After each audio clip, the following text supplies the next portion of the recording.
I don't really remember what I was doing before February 8th, 2023, but I do remember I was just laying down in bed with my dad, who at the time was very sick, and we were just waiting for my mom to come back from her trip to Egypt. She was visiting my grandparents, who were also very sick, and alhamdulillah, everyone's better now. But at the time, the house was pretty empty. We both felt kind of lonely without her.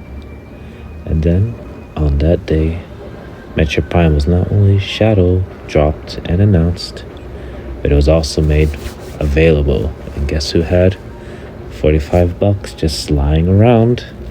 Whoop-de-doo. Me.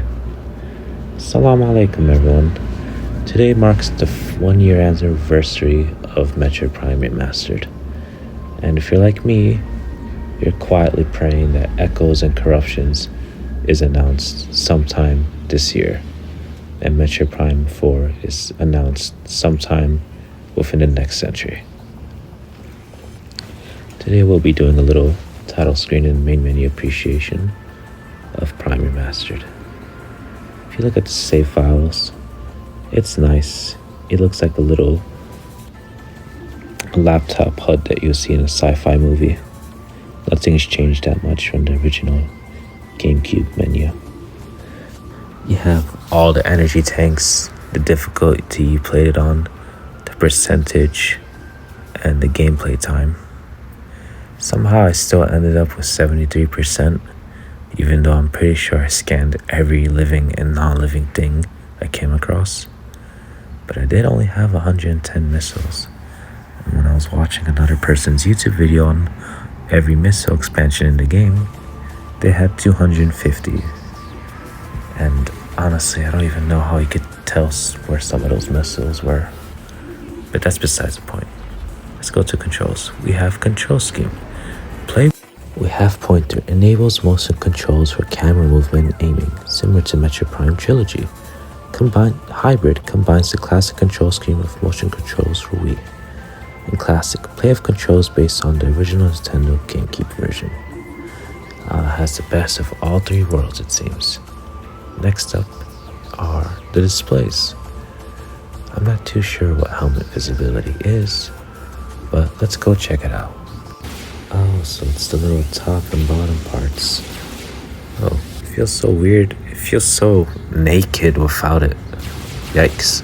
Alright, I'm leaving that on. Next we have the HUD lag, the hint system, and my favorite, the color system, which will have its own video coming up in the future, inshallah. I mean, I'm not colorblind, but I think it's really sweet to have an option for those that are. Plus, it turns the background really pretty. I mean, look at that yellow-green. Imagine playing a Metroid Prime game with Samus's suit being a different color. Hint, hint, hint. And that's all for display. Next we'll go to my favorite, sounds. Speaking of sounds, we really need to talk about the music in a little bit, inshallah. This main menu theme gave me nightmares as a child. And looking at the narration, I had no idea there was actually narration in this game. Albeit it's only in the intro cutscene and when you load up the save file in a new region, the narrator goes, Talon Overworld, or was it Impact Crater, a Lone Star Gold, something like that. It's really cute. It gives me Soul Calibur 2 vibes when the narrator would just be over the top and purple prosy with describing the area. I'm trying to think of what they said. Battles risking the soul. A man becomes a slave to his own ambition. Okay, where was I? Oh yeah, extras. We have Biology Remastered, World, and World Remastered. As I'm looking at all of these things, I just can't help but think about the little friend tokens that you used to get in Metroid Prime 3 Corruption. Friend vouchers, that's what it's called. I never, by the time I was old enough to understand what was really happening, me and my older brother were slowly shelving the Wii for the Wii U. So sadly, I never had a chance to put all those bumper stickers on Samus's spaceship. Woe to me, I guess. Also, speaking of extras, you can't, I'm surprised they didn't make any way for the remaster to have you wear the fusion suit like in the original. I mean, of course, you're not going to be able to link cable fusion to the remaster because there's no fusion to link to it.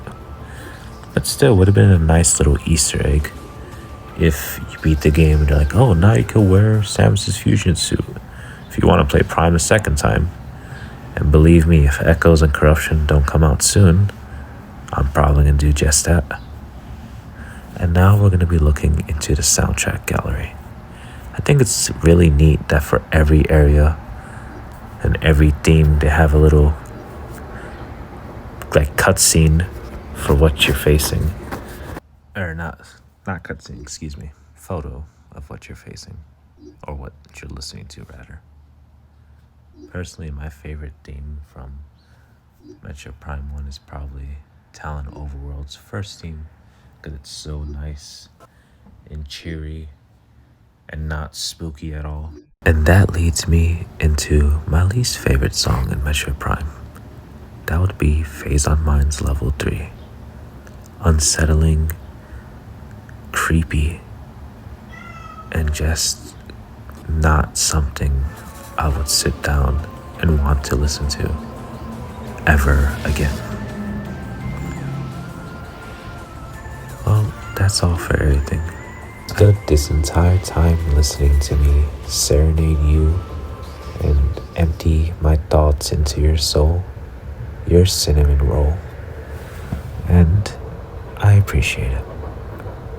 So now before I go, don't forget to pray for our brothers and sisters in Palestine, in Yemen, Sudan, and all across this beautiful blue planet we call Earth.